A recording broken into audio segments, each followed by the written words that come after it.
Need to add all your students in one go?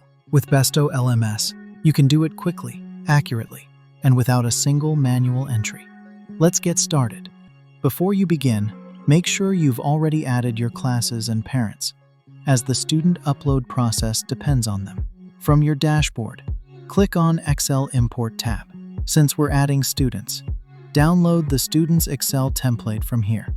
This Excel template also includes step-by-step instructions and validations. Make sure to follow them carefully for an error-free upload. Now start filling up the details for each student.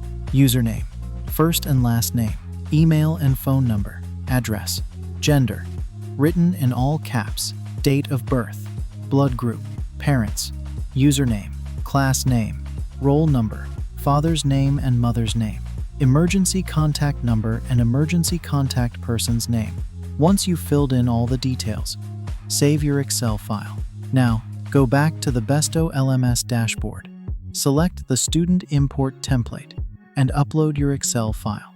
After uploading, review the summary. If all indicators are green, you're good to go.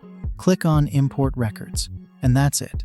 All your students are successfully added to the system, linked with their classes and parents. Fast, accurate, and effortless. That's BestoLMS, simplifying student management for your institution.